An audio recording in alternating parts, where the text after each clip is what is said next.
I'm so happy, happy-go-lucky me. I just go my way, living every day. I don't worry,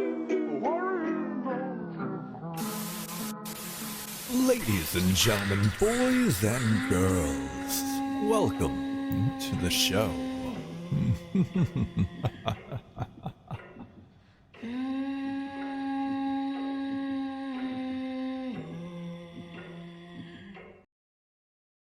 Greetings and welcome to the Hobbesy Horror Screamcast Bros, a horror film discussion podcast between two buddies raised in the love of the muck and viscera of it all.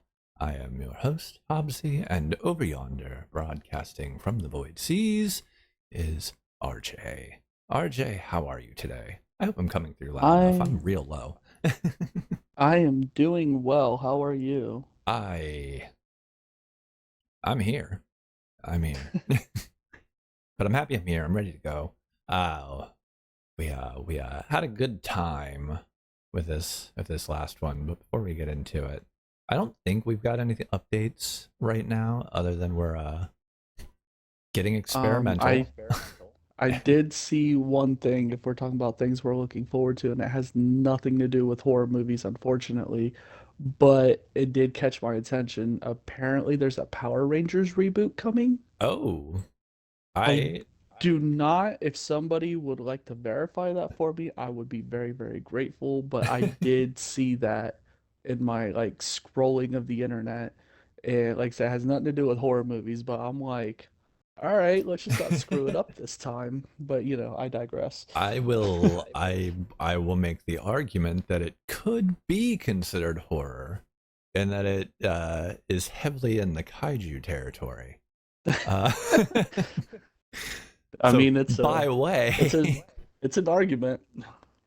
It's the Jurassic Park Jaws argument all over again. It works though. It works. That sounds rad as hell. Not necessarily horror related, but hell yeah, rad as hell. I have a thing, and it's a thing I asked you about that we might do, and that'll be a stream along with Dead by Daylight. Oh yes, for the 8th anniversary when it drops, and maybe just kind of discuss our time spent in the game over the last however many years we've been in it. I think I've been there since pretty close to the beginning. I think I started third year anniversary is about when I started, something like that. Right. I think I came in at about third or fourth chapter, but yeah, that'll be pretty rad. So I kind of want to do something around it if we can, schedules and timing and everything pending. But I think we can carve out a night to get a game in. We could definitely find some time for a good old DBD. Absolutely. So, I mean, we'll have that to look forward to. We'll put that out as a piece of supplementary, and it'll be streamed live. So I mean, we'll be there doing it. Other than that, I don't really have anything else to talk about today. Burned it all out last time with talking about films coming up. Who knows? Because this is being recorded a week in advance, so maybe there will be new news by the time it comes out. I can tack something on. Who knows? Yeah, other than that, don't really got too much to go on that today. We can go ahead and get into the movie if you want. I'm pretty excited about it, actually. I know if people out there who listen to our, I guess, episode 0, I think we were calling it. This episode is more for us than it is for the audience because of how much we just love this movie, and how, if you have not seen it, what have you been doing with your lives? Because this movie is amazing and must be watched at least once. I mean, I'm to the point where I'm watching this yearly now for every Halloween. I'm not gonna lie, I almost threw it on when I got home from the day job today.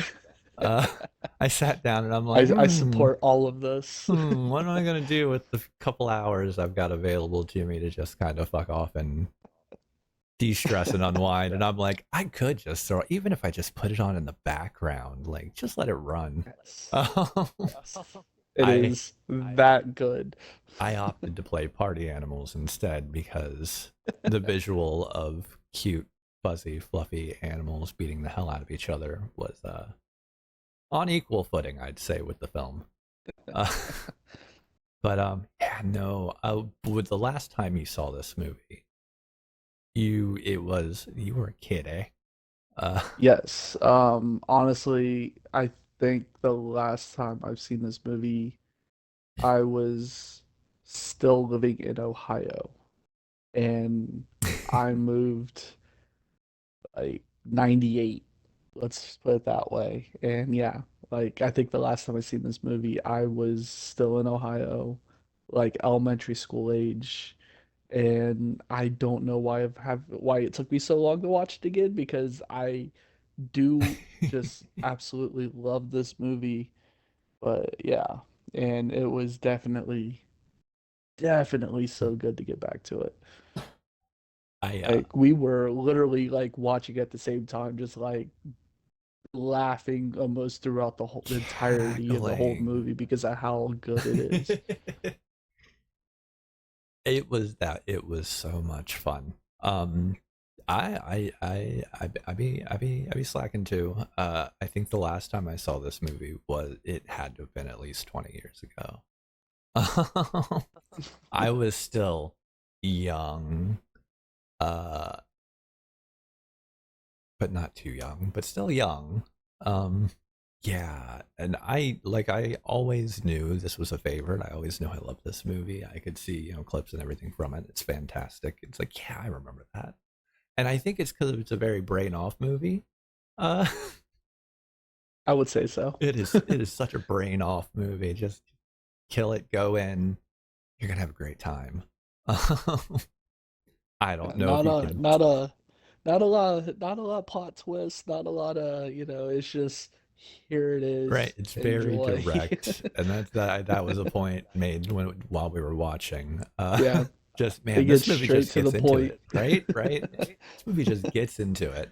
Um, yeah, so much fun though, and it revitalized me. Like I feel like this movie has changed me on a level on this rewatch.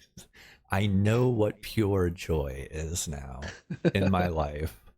I know what happiness is, and it's killer clowns from outer space. Who'd have thought? Oh man, yeah, I don't know. We can keep gushing on this, but or we could just go ahead and get into it. I Yeah, I don't was gonna know, say, like might as well just get into it at this point now. we could just bullshit an hour talking about everything that's great about it. Yeah, okay. Yeah, getting into it then. Bop Bop Bop, released May 27th, 1988. The film was overseen in most departments by the Chiodo brothers, directed by Stephen Chiodo, written by Charles and Stephen Chiodo, and produced by the formers with Edward Chiodo. The film's score was composed by John Massari, and it stars Grant Kramer, Susan Snyder, and John Allen Nelson.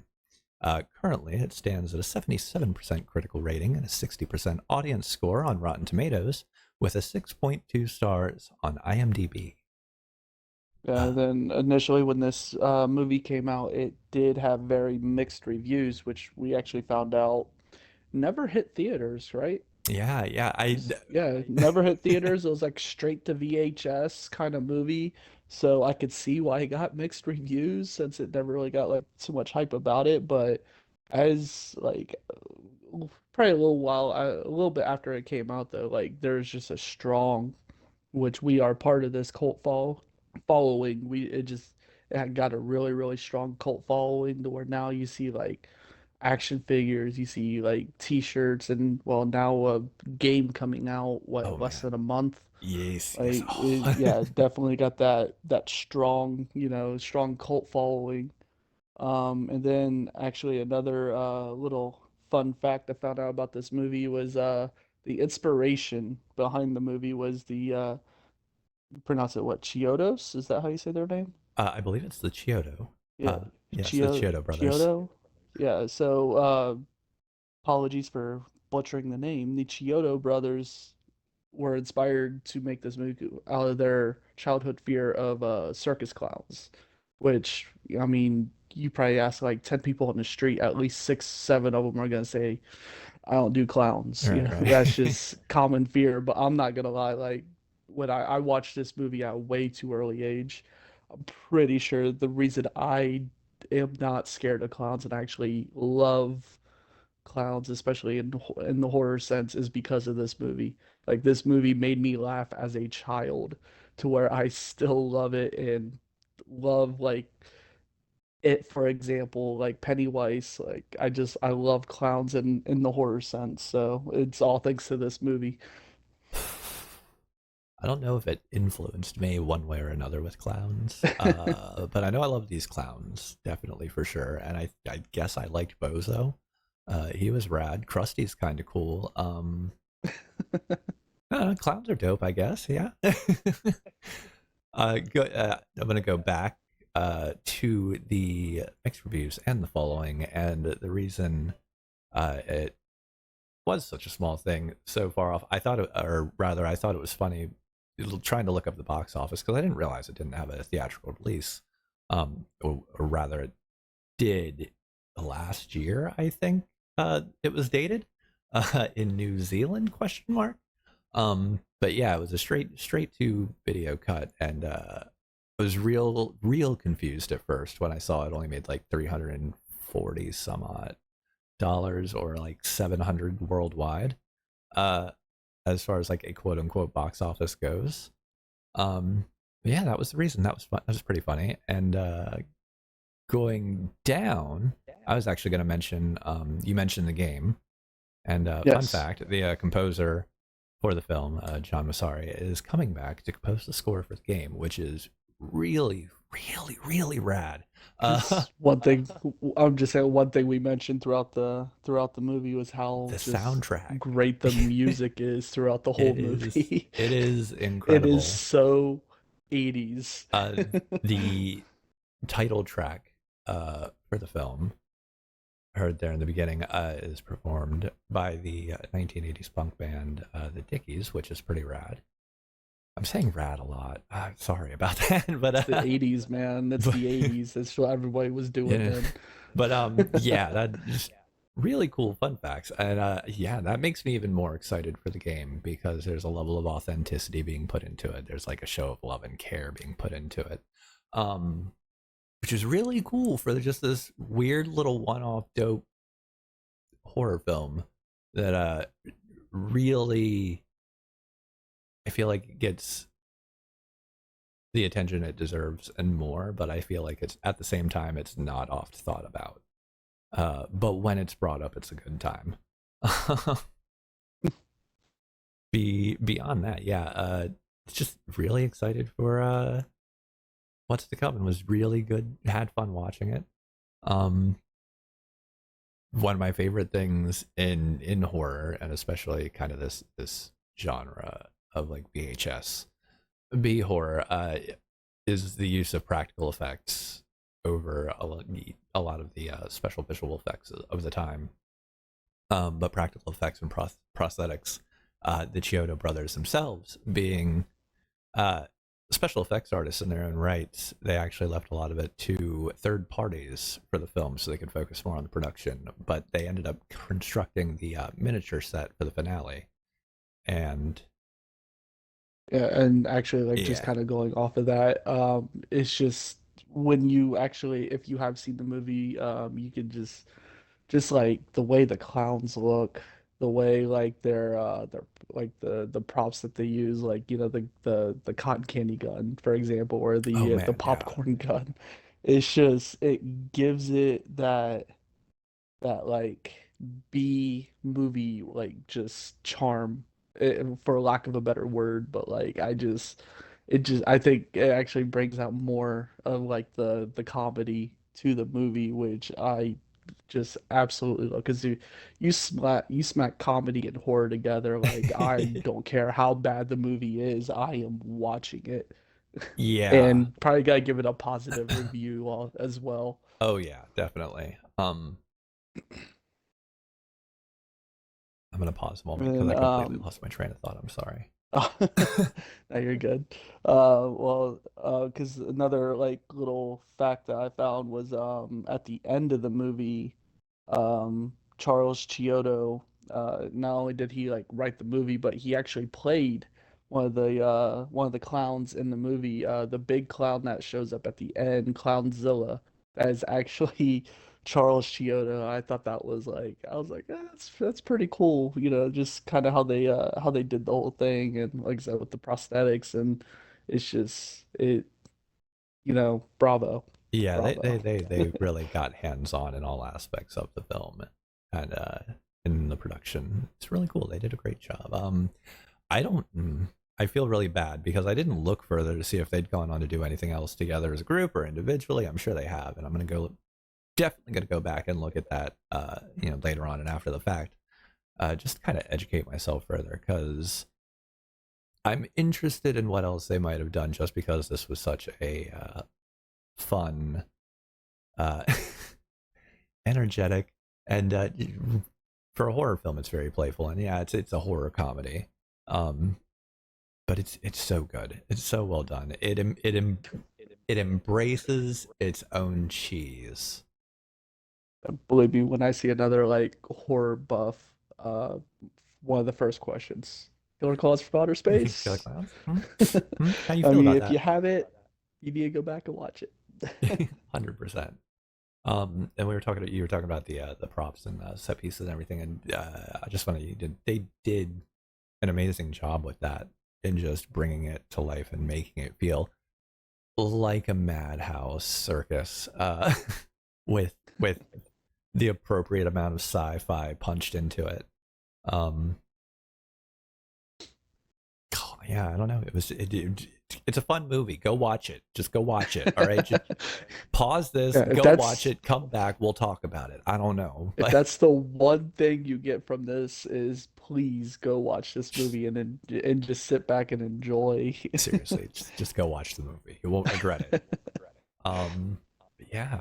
Other than that, I don't know. Did you have anything else you wanted to say leading up to it? We can hop into the trailer, or Yeah, I was gonna say I think we can just go right into the trailer now. all right. Sounds great. I don't know what the audio levels are for the trailer. We didn't test this beforehand. I've got everything going through a single source right now because I'm a pro, and like I said, we're getting experimental.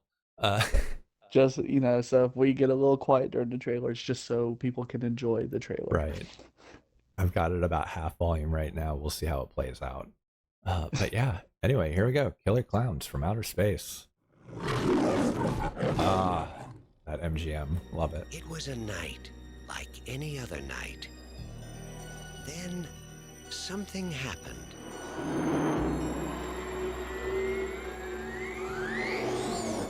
You see that? Something different. It's no shooting star. Why here? Why now? Why clowns?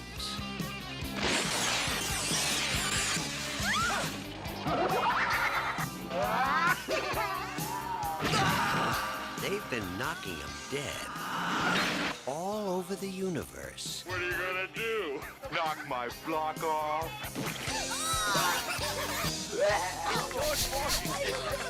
Soon they'll be doing it at a theater near you.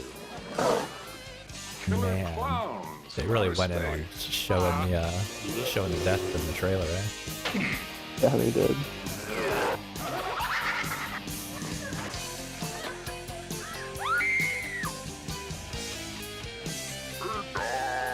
So, Maybe they're just cruising through the galaxy and stopped here for a bite to eat. You don't need a police pal, you need a psychiatrist.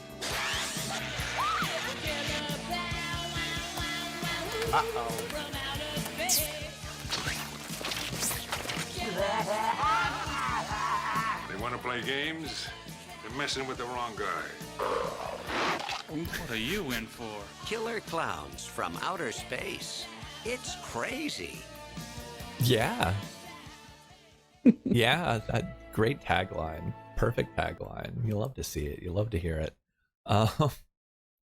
There's Yeah, not a lot to say about the trailer there. They showed I'm noticing with last week's episode with Halloween and then this one with Killer Clowns from Outer Space, movies from the 80s. They're just like, yo, we're just gonna give you the whole movie in a minute 30-second trailer, and we're literally just gonna show you all the good things. the I beautiful. don't know when trailers changed to where they're just like teasing the crap out of you with trailers, because half the time you see a movie trailer now, like you don't even know what the hell the movie's about half the time.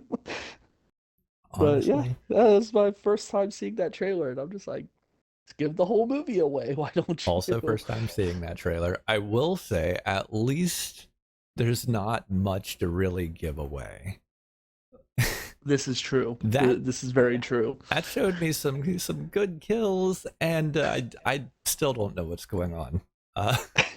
And honestly, watching the movie, watching it from start to finish, I still don't 100% know what's going on, but I know I liked it. It was fun. I don't know why they're here, but it was fun. Uh, but yeah, that that was a good trailer. That was a trailer. It was a good trailer. It does suffer from that giving so much away, but like I said, with this film, it's you can't really give too much away. It is obtuse enough. All right, so yeah, we can go ahead and jump into it. We start out with our Alpha Chad, Mike Tobacco, played by Grant Kramer, and Debbie Just Stone. first off, yeah, I was Oh, gonna yeah, say yeah, just yeah. first off, before we get too much into it, the name, Mike Tobacco. Mike Tobacco. It's just like it's literally like if somebody was actually named that, it's like just something you can't make up, but it's just that I don't even know where you come up with a name like that. All American mad lad, Mike Tobacco. Yes, good name, good strong name. Shit. Okay. Students, Mike Tobacco, Grant Kramer, and Debbie Stone, played by Susan Snyder, are on their first date at Makeout Point. Big group of kids there. Great scene, classic lovers lane type situation. Have my notes from it, and we've got the Terenzi brothers right off the bat. Yes, they will steal the whole show. Right. I will go back. I will say the first note was opening track is a banger, because it is. Yes. The second one involves the Terenzi brothers. I forget the whole line, but the end of it was a tasty treat for while you screw. And that sealed the Terenzis in my heart forever. I mean, that pretty much sums up their characters right there. Right. The Terenzis are great, fantastic, very Stooges-esque Yes. type of comic appeal. I love them. They might be problematic at times. They might not pass the 2024 litmus test, but I appreciate them for who they are and what they do. Great fun scene. Pretty standard 80s fare. Goes on to suddenly there's a flash of light across the sky, completely interrupting everybody's makeout sessions, and more specifically, And I what's was that? just gonna say, and I will say, typical white teenagers in a horror movie. Hey, there's something in the sky that fell over there. Let's Let's go go look. check it out in the woods. Of course, Because nothing bad has ever happened of people checking out something falling from the sky in the woods. ever, not a thing has never happened, never occurred. Things that didn't happen for 500, Alex. I don't know, but yeah.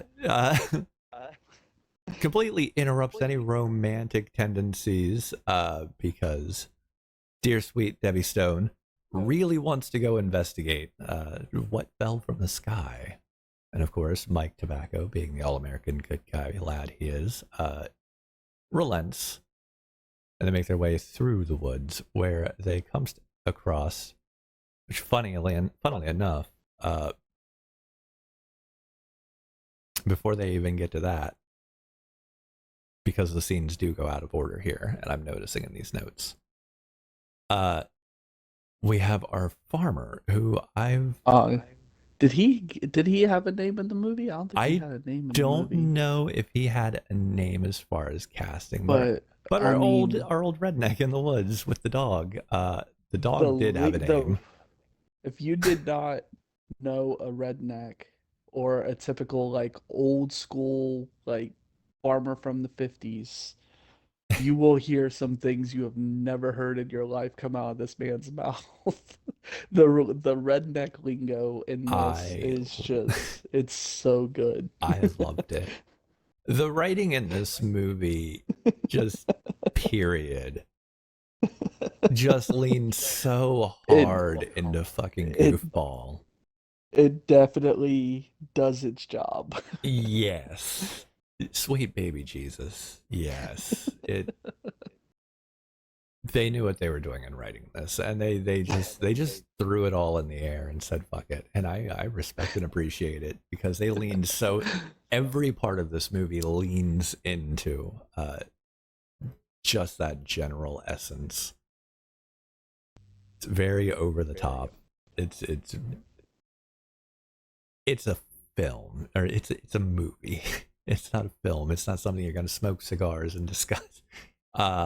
It is something you are going to maybe smoke a joint and have a real good time. I don't know. That is the right answer, by the way. Which part is it? The smoking the joint and having a really good time watching this movie. Yes. That is the right answer. If you don't partake, hey, that's fine. You're going to enjoy it anyway. But if you do, I bet it's really, really good. Where were we? The tasty treat for while you screw. The Terenzi brothers are iconic. The old man farmer and I'll be greased and fried, and some other fun sayings that he just spouted off. It was good. Love the vernacular. Love the writing. I also have the note here. The dog, Pooh Bear. The most convincing acting. Pooh Bear was. Yes, that was okay. Pooh Bear. Pooh Bear was the dog. Most convincing acting in the film's first 10 minutes so far. Yeah, that dog had its cues down. Do not condone killing dogs in movies, because that just instantly just upsets me, but I'll let slide in this movie just because of how good it is. To be fair, we don't know that Pooh Bear is dead. We never see Pooh Bear dead. Pooh Bear just disappears. We don't even hear Pooh Bear dead, I don't think. Pooh Bear just vanishes. So I mean, okay, no, you're convincing me he's still alive. Okay. I'm good. We're good now. I will say that, the body count on the Dead Meat Wiki does declare that Pooh Bear is an uncounted death. Yep, you lost me again. But it says killed off screen by Jumbo. But they could just be saying shit. Who knows? Who knows? Who knows? Like, I admire the effort. I'm making my reaches. Which, yes, the writing's peak, and then not another fucking dog, of course. It moves on, and we get even before all that, we get our first meeting of is he Sheriff Moody or Mooney? Because we cut to him and Dave bringing in the young punks, and that's when we get our first introduction to Mooney, who and I'm just stereotypical old grizzly, been on the job way too long cop. Hyper cynical, your white man, up and coming. And then you got your up and coming. I'm doing everything by the book, and I'm a good guy.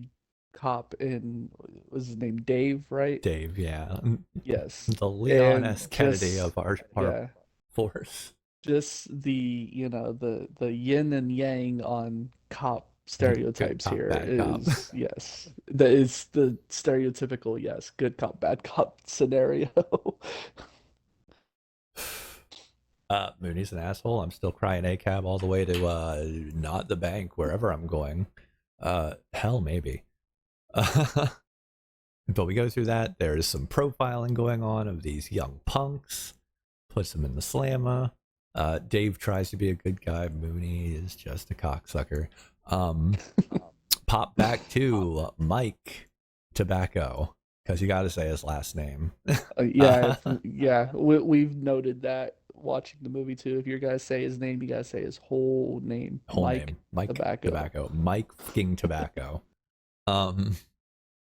Mike and Debbie are going into the woods. They're investigating where it came down. They get out there and they find a big top. Completely skipped over the big top with the old man. I was too busy talking about him and the dog, I guess. To find a big, what is it, orange and red illuminated big top. It's basically like the stereotypical like 80s circus tent. Yeah. Like the big, like it's like a orangish red and white kind of striped circus tent. Yeah, that very typical circus colors. Yeah, exactly. But yes, they find it in the middle of the woods, and for some reason, they determine that, hey, this must be one of those. What did they say? I wrote it, but I also didn't write it. I don't remember the exact quote of it, but my thing is like you see a circus tent, you would think there'd be, especially a circus tent that's usually a traveling circus tent. There'd be someone outside collecting money. Yeah. I wrote new wave European what now, because he said it was some new wave European yada yada. I don't even know what that is, but all right, sure thing, Mike. Whatever you say, Mike. You know everything. Before that, I also forgot to mention Mike being possibly racist, with many moons. Oh yeah. That was still back at the car.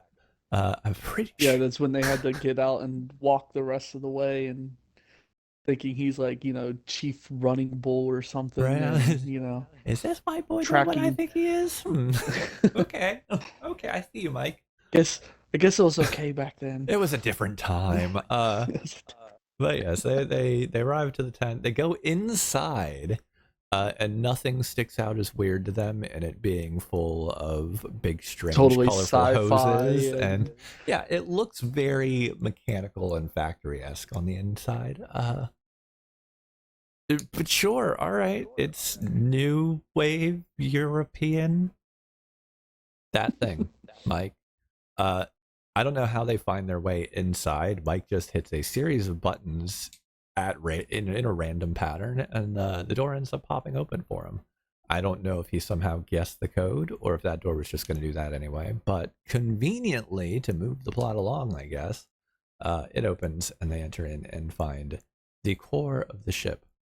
At which point, I guess it starts to set in that maybe they're not in a circus tent. Yeah, because they find out, through their, such great teenage deduction, it's not a missile silo, it's not a nuclear power plant, and it was not something else. I don't remember what the something else was, but it's just the things they thought of. Oh, man. Well, okay, you know what it's not, right? But you still don't know what it is. God, everything I didn't. Yeah. Continues on. They back out of this space and proceed through another door. This enters them into the, storage facility for all of the cotton candy cocoons. Yeah, pretty much just imagine a meat locker, but instead of meat, it's just cotton candy cocoons just hanging everywhere. Yeah, beautiful sight. Absolutely glorious. They're making their way around. I guess I can go back to the notes up here, which I went off the rails. I gave up on those. They find their way inside the pink. Oh, actually, I'm reading the notes here. Killer coaster. These clowns are like for example. Oh yeah, no, that's after the fact too. Okay. as they find their way into the cotton candy room, I forget exactly how it goes. They're moving through, and they end up ripping the face off of one. End up ripping one open to reveal a bloodied face. And they go through and rip open another to find one of their schoolmates, I suppose it would be. I forget which one it was exactly. But this prompts them to need to escape. Just as they are going to make an effort, they hear noise. The clowns arrive. They manage to sneak their way out of the ship after the fact and make their way to the police station, where we get a better introduction to Dave. We are forgetting one important part here because yes. as they're running through the tent, and then they get shot at by a big The popcorn gun. Yes. Which we'll get to what the popcorn is later. But then as, they're running back to their car, the two clowns that are chasing them make a balloon animal dog. Your typical clown balloon animal dog that suddenly comes to life. It is a bloodhound searching them down.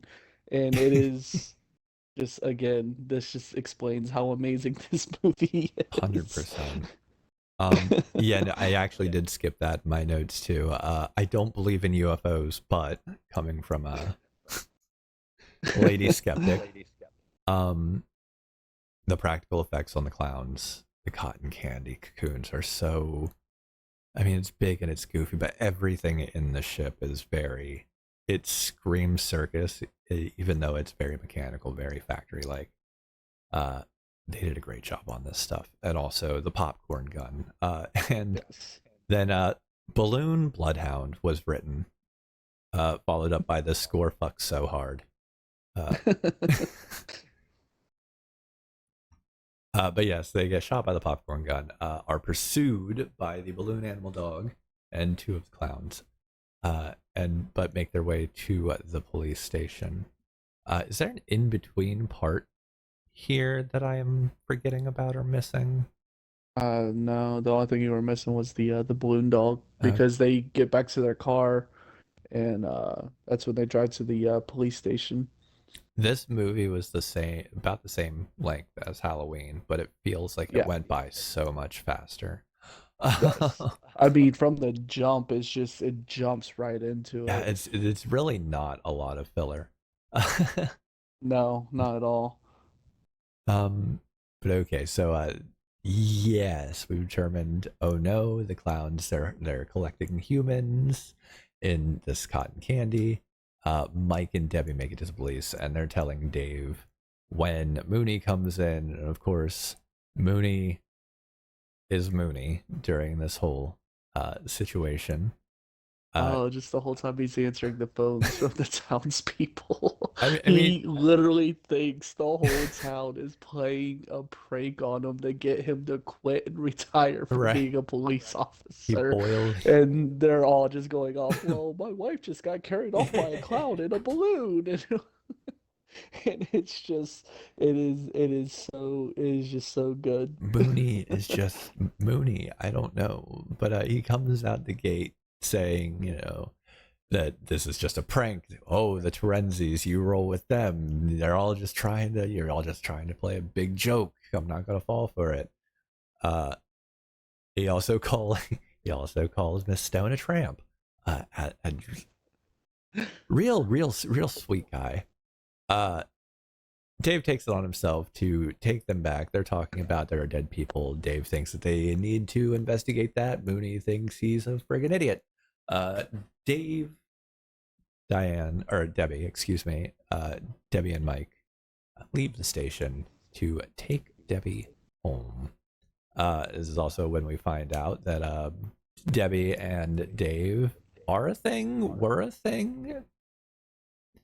He wants to be a thing and she doesn't, something along those lines. Right. They were a thing and then they're not.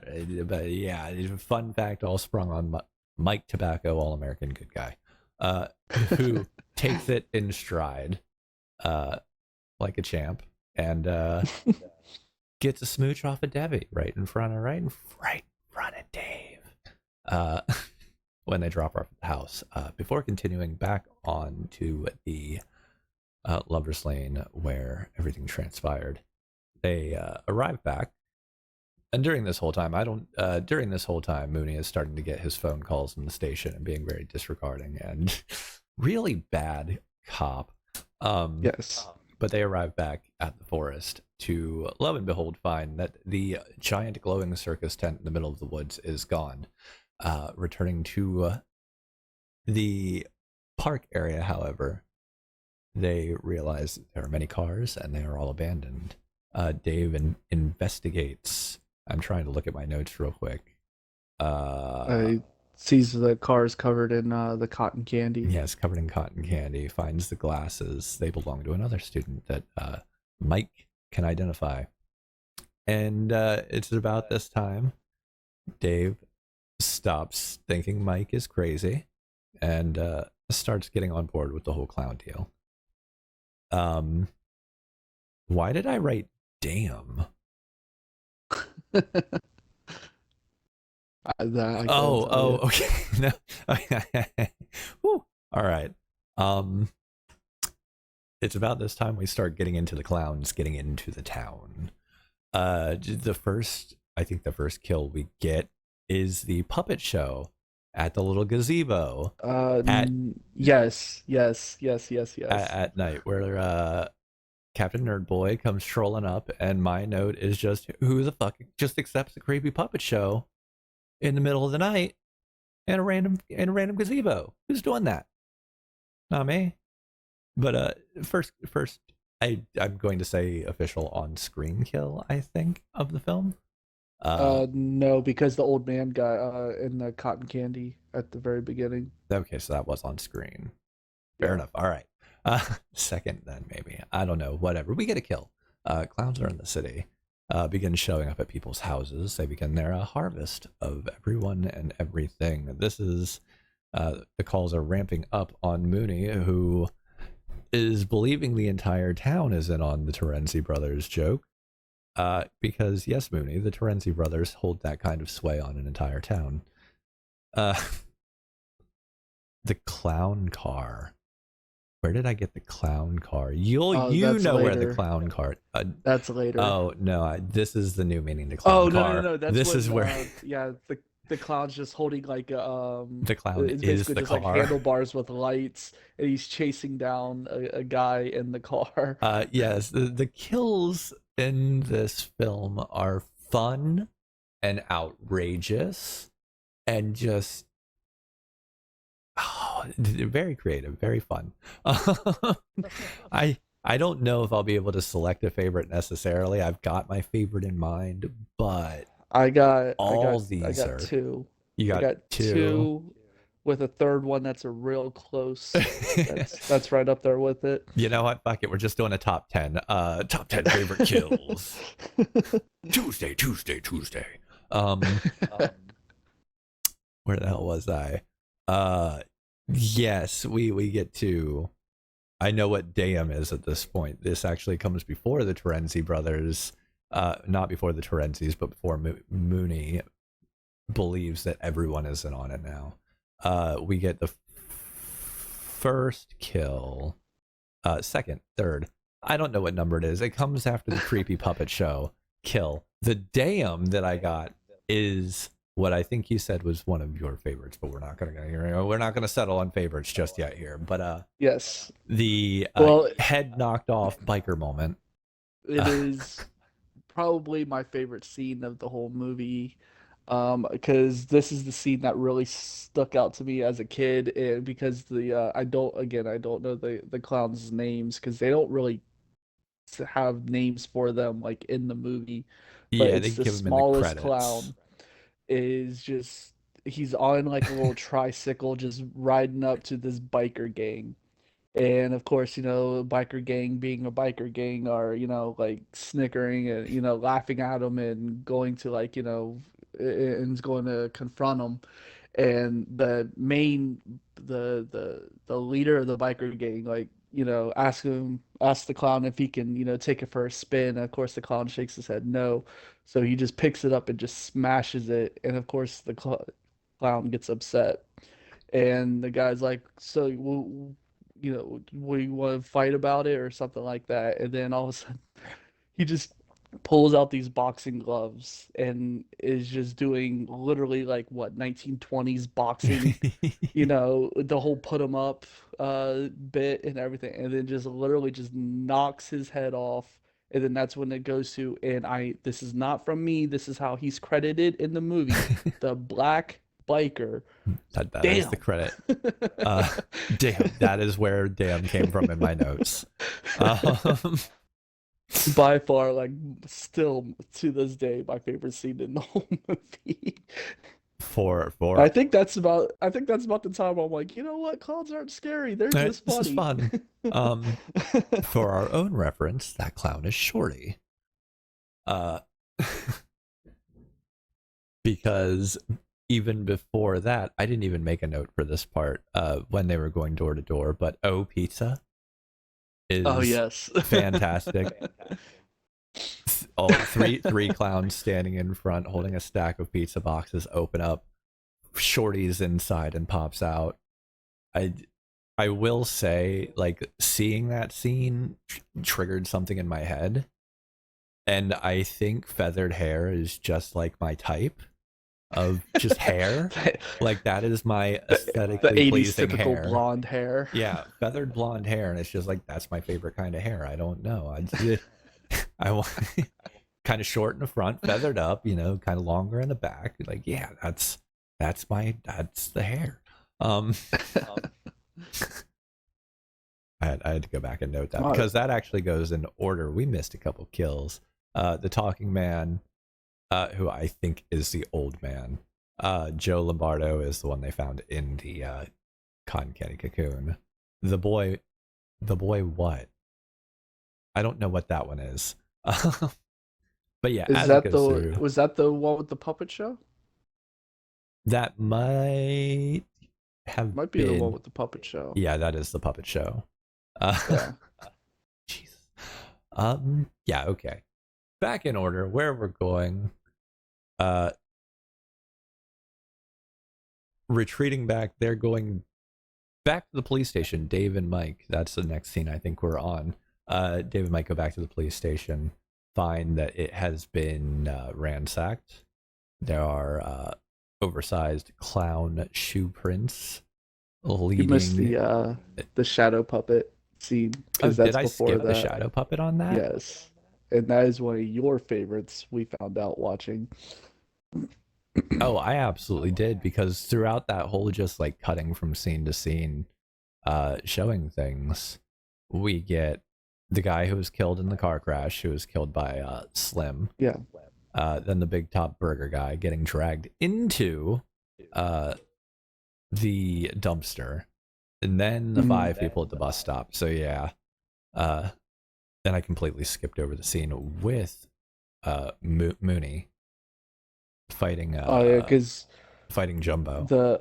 That was intense. Because I'm not that scene is probably the most horror part of the whole movie, I would say, because I'm not like, even rewatching it, I'm just like, oh, this movie got serious all of a sudden. But like, because that's when Mooney he goes to, I think it's like the dispatch or whatever, right? And then that's when he turns around and sees the clown just like sitting there. Yes. And then he goes to arrest him, and then his hands fall off, and it's a whole scene. But then like he puts him in the cell, and then what was it? It was like one of those little like party. I forget what they're called, but like, when you blow in them and the thing comes out and like a noisemaker that like grabs them by the throat. I think that's just what it's called. It's like a noisemaker or a party favor or something like that. Yeah. But yeah, just basically grabs them by the throat, and then I think that's when it goes to the shadow puppet scene.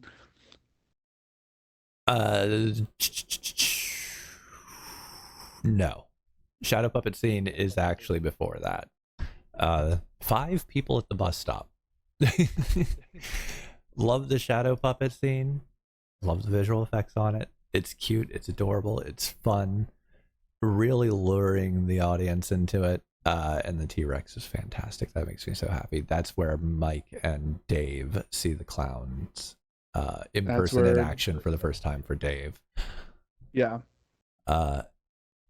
Yes, and then actually after that is where we get Sergeant Mooney taking the clown in, and then ending up getting choked out and his head slammed into the bars, ending Mooney, at least that form of him, temporarily. And then that part's like when the like I said, the real like horror part of the whole movie, because then Dave gets to the police station and Mooney is literally just kind of sitting next to the Puppet clown Mooney. as a ventriloquist dummy. And it, like I said, that's when the movie gets like real serious, real like horror-esque Yeah, that like was type of scene. definitely the And most menacing. especially when the clown pulls his hand out and it's just covered in blood, and then Mooney just falls over dead. It's the most menacing part of the film, and it's Yes. perfectly executed. I would say probably the scariest part of the whole movie. Not that it's like a real scary scene, but it is definitely the scariest part of the whole movie, I would say. I think it's more impactful because the rest of the film is, people are dying and everything, but it's like a fucking goof a minute. But it's exactly. But this part is just so deadly serious. Yeah, it's real sinister, and it's. I'm not going to say, probably the best part of the film, just because it's such a 180 from what the rest of the movie is. Yeah, I would say so. But yes, Mooney dies. Dave shows up. That whole scene follows the footprints. We get to Puppet Mooney. Which is really horrifying.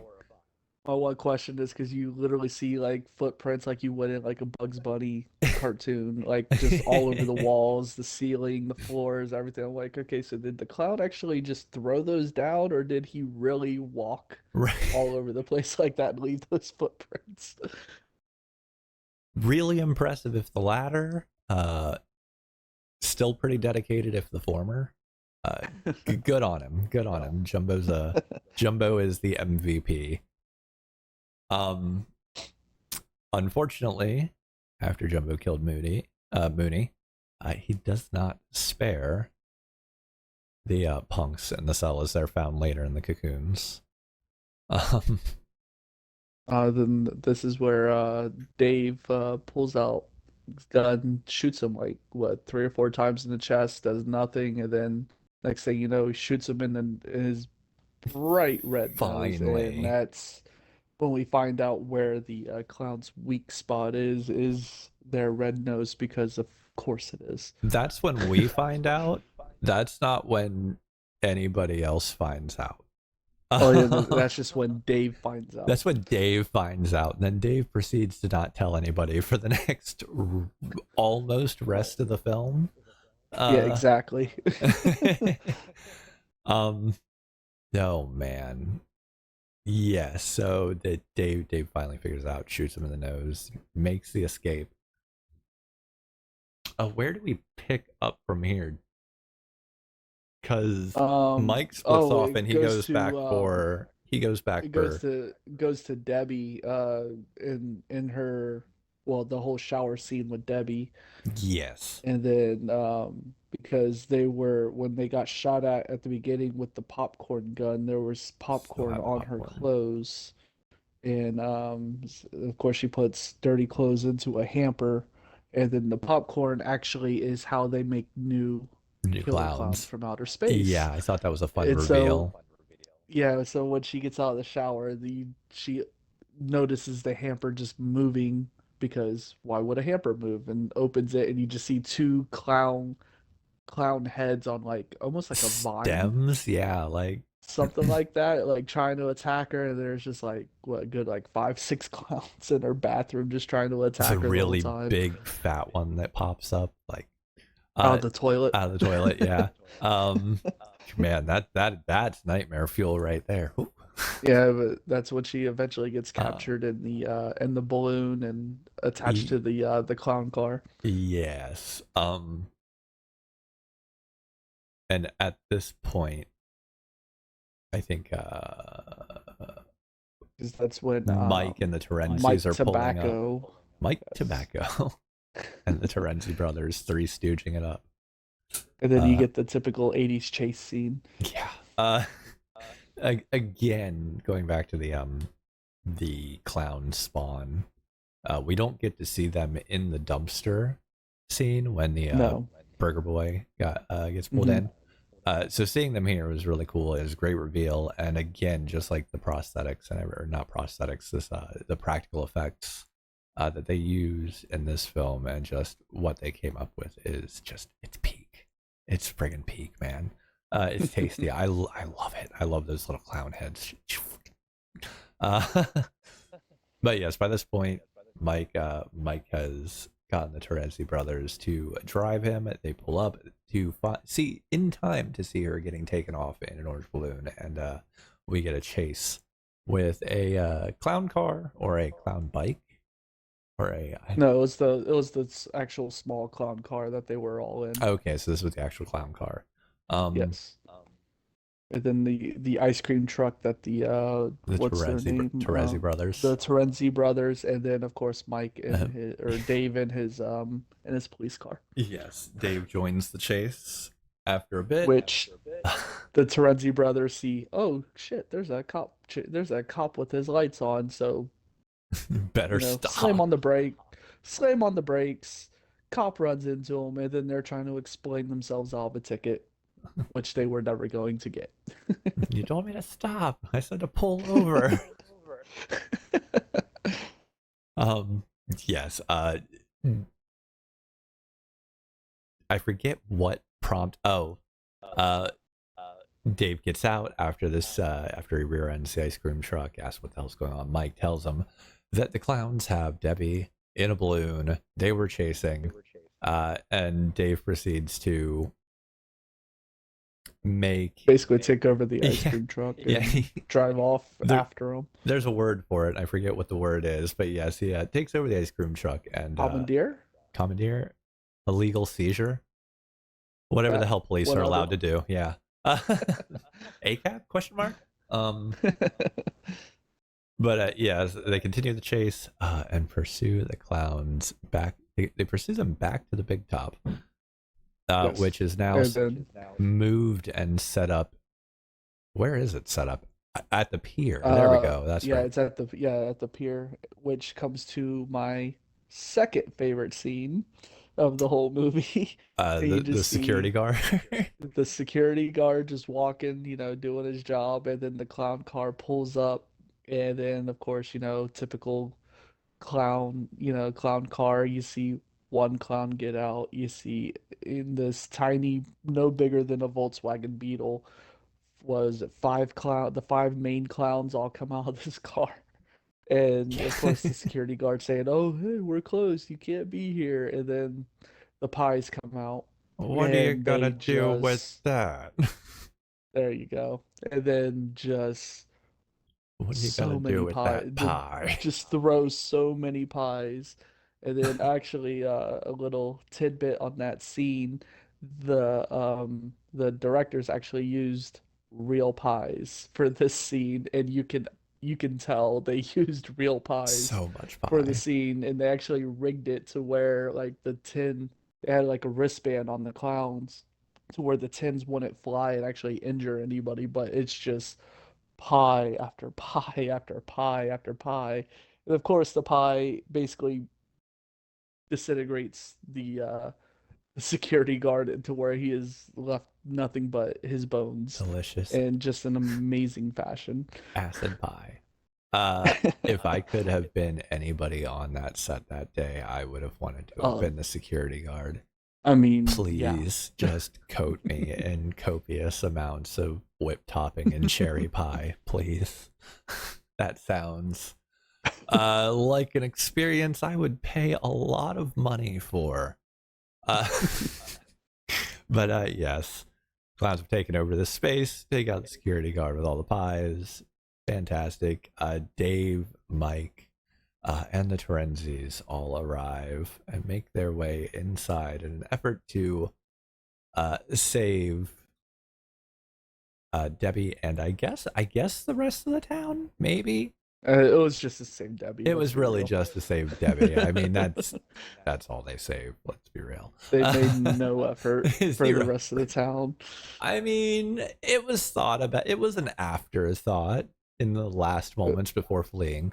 Um, but yes, they get inside, and the clowns are in the middle of a freaky experiment in which they are raising a clownzilla. Also, along the way, the Terezi brothers get separated by falling through a trapdoor and Into a ball pit.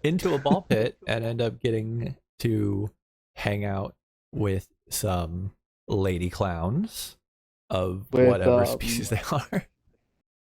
And then, well, throughout the whole movie, the whole reason, I know we didn't really mention the ice cream truck too much, but the whole reason they rented an ice cream truck was to get girls.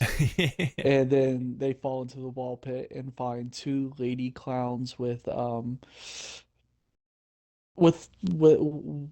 size Assets on their chest. Yeah, with some assets. There's a good way to put it. Interestingly proportioned assets.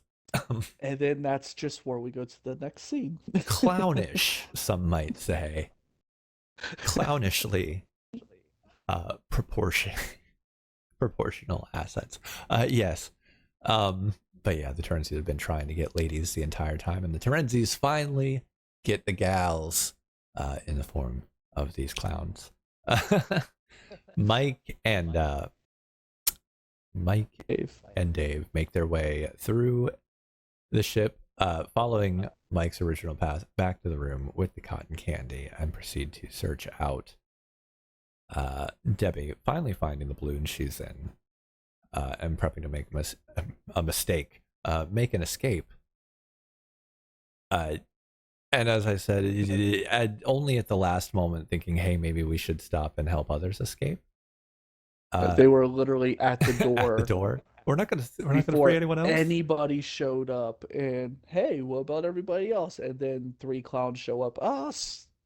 We don't have time. Back.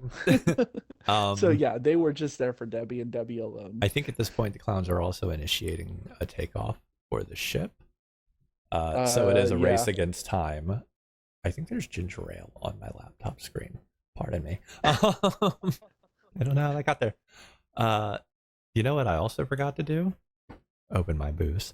But yes, they're making their escape from the ship. They come across the setting as they are chased by the clowns, and end up at the center of the ship, where they find the setting for Clownzilla as he is rising. Well, he kind of lowers from the ceiling. Well, lowers on basically like a what do they call those puppets with the strings? Marionettes. Yes, thank you. And then, as I mentioned earlier, that Clownzilla was played by Charles Chiddio, the one of the writers of the movie. Yes. Yeah. A whole big chase scene with Clownzilla, and the return of the Terezi brothers as they come barreling through the walls in their ice cream truck, which I am curious as to when, where, why, and how they got out to get their ice cream truck. Of course, covered in clown lipstick all over their face. Clothes just ripped to shreds, and you can just imagine what happened with those lady clowns. Yeah, it's very left to the imagination, and if that's your thing, imagine away. But yes, they reach the main stage. They go up a cake, and when there's no way out, they're surrounded by more than 30 clowns. The Terezis, there we go, enter with their ice cream van through a wall. They talk through a microphone. At this point, I'm real confused what's going on, because I don't know if the clowns are like in awe of what happened here. Well, the ice cream truck has a big clown head on the top, so I think they were trying to be like the leader. I mean, yes, that. I don't know. Yeah, I don't know what the like clowns were doing. I don't know doing. if the clowns were actually listening, or if they were just like what the actual fuck is going on right now, like the rest of the audience. Right. Nobody knows what's going on. It does create confusion, I guess. This says they seem petrified. I don't know if that's true. I don't know. But that's when actually Clownzilla comes down That's from the when ceiling. Clownzilla comes down. And then, Yes. breaks away and basically Wrecks the smashes van. the ice cream truck, tosses it to the side, and then you see in a big explosion with seemingly the Terenzi brothers still inside. Yes. Very much still inside and very much seeming dead. Debbie and Mike make an escape after Dave tells them to go. Dave, big hero cop. Yeah, being the big hero. Dave, who knows that you have to shoot them in the nose, proceeds to empty his revolver into this clown to get attention. To get its attention. To get attention. Rather than all just, it does is take one shot to the nose. Right, rather than just shoot him in the fucking nose. Oh geez, I'm gonna knock my cat off. But yes, ends up fighting him. They make the escape as the flying saucer's about to leave. Dave's inside with Clownzilla, and he's out of ammunition because he didn't shoot him in the nose like an asshole. Clownzilla grabs him, lifts him up, and as he's about to swallow him, Dave uses the star of his police badge, to pierce the clown's nose and thus end Clownzilla. Which, all right. And then that's when you see the big explosion on the circus tent spaceship. I was going to say, and then the tent explodes. Yeah. I don't know if that's ever explained, but I don't think it is. What happened? Was Clownzilla tied to the core of the ship, or? You're putting too much thought into this movie already. I just want like a bow on things, and I'm real confused. Again, just turn your brain off. It's fun. I wasn't thinking about this while watching the movie. I was gonna say the movie's here for a good time, not to think about it. Right. I was cackling too much, too often to give a shit about plot holes. But yeah, blows up, and what does the ice cream truck land? Yeah, the ice cream truck just lands in the middle of the street, and then Dave comes out. Or no, the Terenzi brothers. The clown car lands, and then that's when Dave comes out of the clown car. Right. And then the next thing that comes down is the ice cream truck. And is the ice cream truck, and then reveals the Terenzi brothers. They hid in the ice cream cooler, and that's how they survived the explosion. They Indiana Jones did before Indiana Jones did it. And then of course afterwards you got the state police there. You got Mike Tobacco, Debbie, Dave, and the Terenzi brothers, and then they're all relieved that it's finally over, and then pies just fall off. The pies just fall. Non-acidic pie. Apparently, this was that we know of, because that we know of. Did go to the end credits pretty quickly, so you never know. I mean, yeah, and that left me with the question of Dave, Mike Tobacco, and Debbie, and are they just like a throuple now? I mean, the whole sister wives of polygamy. This was the first brother husbands. Brother hubbies. Yes, the brother hubbies. The brother hubs. Yeah, but yeah, it really just comes and goes, and there's no stopping point in between. It's some parts of it almost feel it's like half the movie feels like a montage. There we go. Because you're just moving. You're moving from scene to scene to scene to scene. Yes. And there's those scenes are moving. Some of them might be fluff, but there's no fluff. If that makes sense. Yeah, this is fluff, but it's all just escalation. Yeah, Every bit of definitely it get is straight just to the point. escalation, escalate. Uh, stupid, fun, dumb fucking movie that I will love for the rest of my life. Yes. Just to finish out my notes, because I skipped over stuff, we have the set pieces are amazing. The clown car cop chase. Dave finally mentions how to kill the clowns, like after an Took hour like 20 running. minutes of the movie left. Right. Yeah. Damn it, Terenzi. I think this is when the Terenzis fell through or fucked off and fell through the Yeah, trapdoor fell into the ball pit. because couldn't help but push the button or whatever. The cocoons aren't viable cover, Dave, because Dave backs behind it and his legs are just sticking out. And I don't know how they really hid there, but I guess the clowns have really bad sight. Peripherals. Yeah. Where are we? Juice box. That is a thing that we Yeah, missed. that I'm not gonna lie, that part definitely did get me as a child when one of the clowns just was going up to all the cotton candy cocoons, and of course, just like an avocado, you gotta test it out, you gotta squeeze it, you gotta knock on it, you gotta Right. for Testing for make sure it's firm ripeness. enough. And when the first one wasn't good, just like Goldilocks, the first one wasn't good enough, the second one not quite there, third one perfect, sticks a crazy straw and just literally sucks the blood out like a crazy, like a juice box. And I'm not gonna lie, that part definitely got to me as a child. It's got a little creep factor to it. It's got a little the ick two factor in there. scenes the two scenes that left the biggest impression on me as a child was the biker scene and the juice box scene.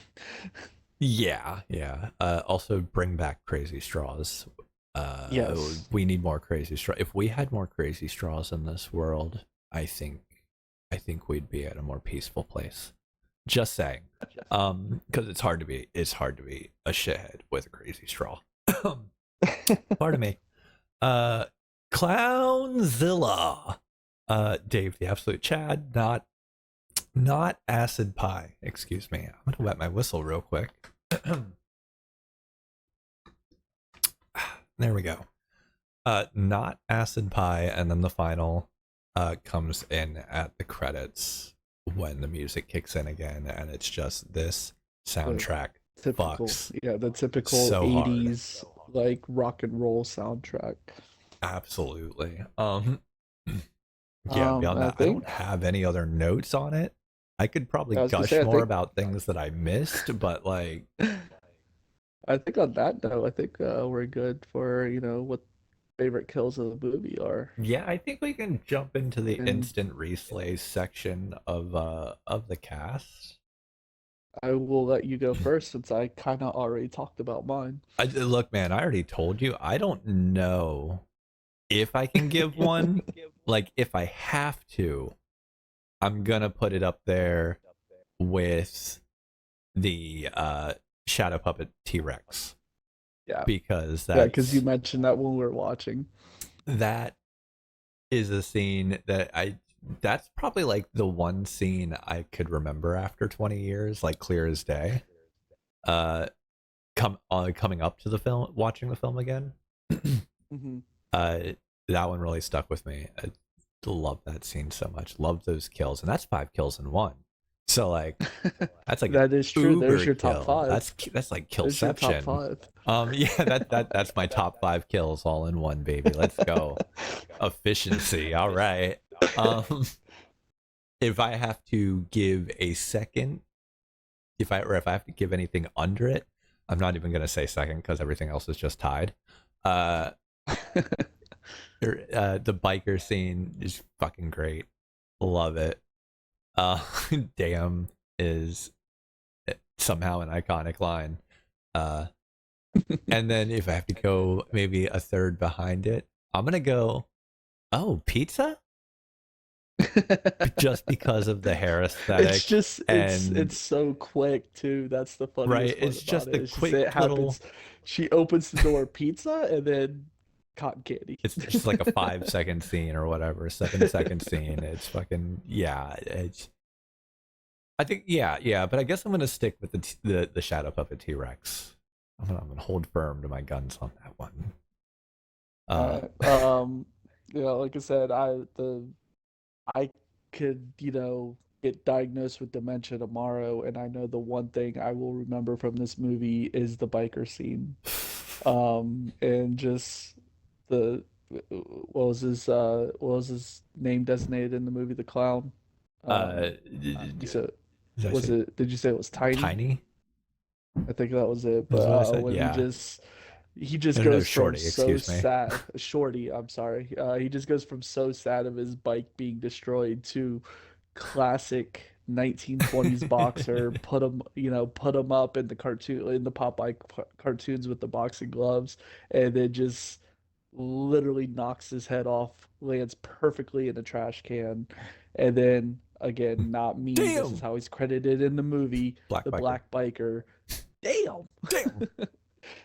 I would beyond that, I would say a very, very, very close second is the pie scene with the security guard It's so and good. the acidic pies, and it's not one, it's not two, it's not three, it is like what, maybe 10 to A 15 lot of pies. pie.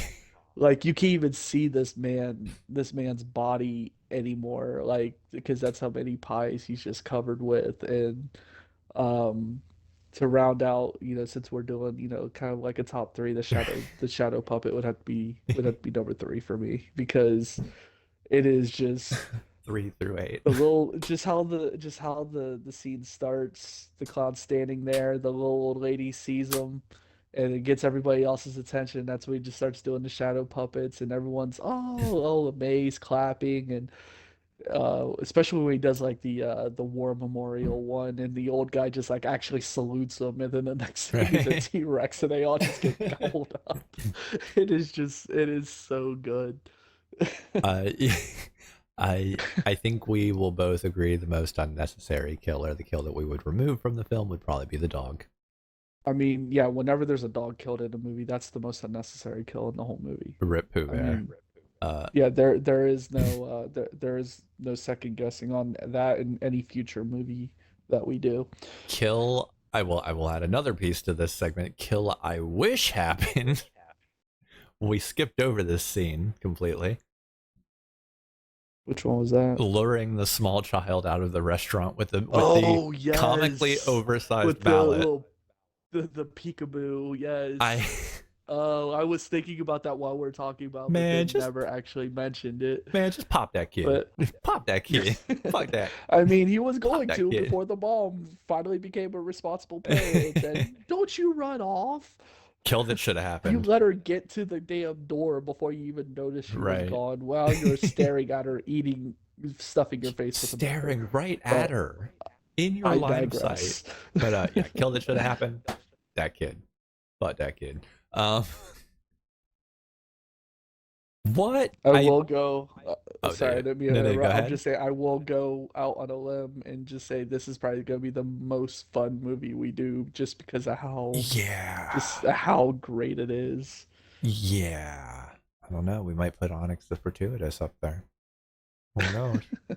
Who knows? Season 2. It ain't made yet. Who knows? But yeah. Best scene in the film, in your opinion? Again, best scene I from. was gonna say, I think we're gonna agree on this. Well, okay, so I would have to break it down, like, because my favorite comedy scene would be the biker scene, but then while I'm also thinking about just that horror scene with Mooney as a ventriloquist puppet, like that scene is so good because it's not even like the movie stops being funny there, Yeah, and it it's goes not just comedy straight. at It that just point. goes straight horror, and basically the clown talking through Mooney is just saying, "Yeah, we just want to kill you," and it's so good. That scene is just it's so good. So I would have to say my favorite comedy scene would be the biker. My favorite like horror scene would be the ventriloquist puppet. I'm not going to split it up. I'm just going to say it's Puppet Mooney, and that whole menacing scene is like the best scene in the film. Like the whole movie is cannot stress how amazing this movie is.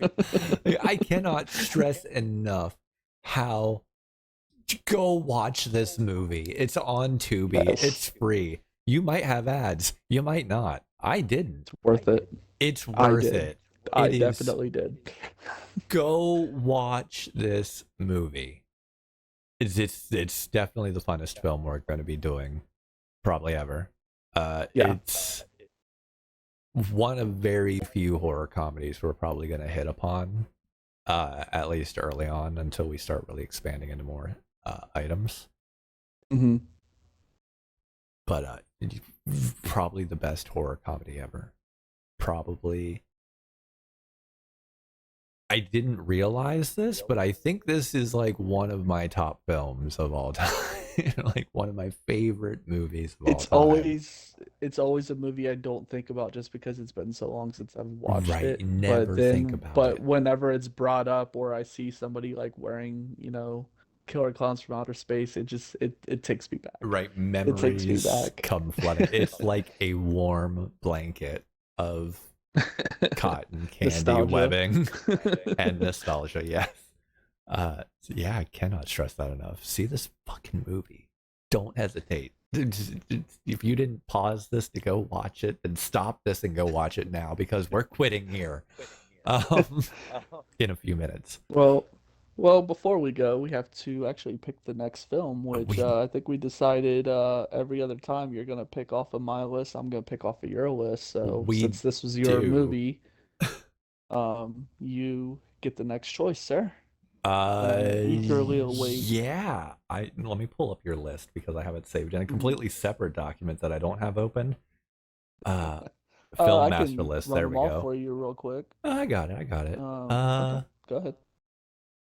I'm thinking because there's only one on your list here that I haven't seen. There's one that I've seen, but it's been a lifetime and I have zero real memory of it as far as like what might be iconic. Also, it's one that I'm going to very much watch very sublegally. Ooh. I feel like I want the randomizer wheel here. Okay. I know, like when you brought that up, I was like, "Oh, that's such a good idea for a Randomizer wheel." wheel would really Maybe for the like when we do the whole season 2 thing, Right. we'll get a wheel together. Season We 2, we're have bringing a ideas, wheel. folks. We have ideas. I'm going to go ahead and say that the next episode that we'll release after this one is going to be... Man, I wish I'd taken the date down on this or prepared it ahead, because I'm not going to lie. Hey, behind the scenes, guys, I completely forgot to do this. They're coming to get you, Barbara. Yes, I was hoping you were gonna pick that movie because that Classic is original. that is one of my favorite. That is one of my top movies of all time. Yes, absolutely, 100%. So yeah, the next episode that we will be doing is going to be George A. Romero's horror classic, the zombie feature, Night of the Living Dead. And maybe I'll put in a little bit extra effort and dig into some of the themes on that one. We'll see. But yeah. Anything else we got to wrap up here? Any housekeeping we got to get out of the way? Don't think so. Oh, do you wanna because I know we're doing an every other week release with this. Do you wanna tell the good people what you have in between our episodes? Oh, Or have do you I want to leave that not- as a surprise? Have I not talked I about don't that? think you have. I don't think you have. There's a good chance If I memory haven't. serves me right. Yes, I haven't done it yet. I really do need to record an episode before Monday comes around so I can upload it. But we're going to do the Hobbesy Horror Sleepcast. An hour of Hobbesy reading you horror shorts to help you get your fill of nightmares for the night. I think that's going to happen. We're going to see. We might not have it in between this week's. Depends. I might build up a catalog of them beforehand just so we have them put into place. But we'll see how that goes. We see where we can fit it in the schedule. But yeah, keep an ear out for that, and we'll get around to it. RJ. Believe me, I am looking forward to it. Indeed, I kind of am. Maybe I'm a little nervous. We'll see. But yeah, that'll do it for this episode of the Hobbesy Horror Screamcast Pros. I've been Hobbesy. Over there has been RJ. RJ, do you want to plug your Twitter? Because we forgot to plug our Twitters last time and other socials. At RJWare89, I believe it is. Yeah, over on Twitter, and that's the only place you are, I think. Yeah. Yeah. All right. Go listen to RJ yell at sports people. I don't know how any of that goes.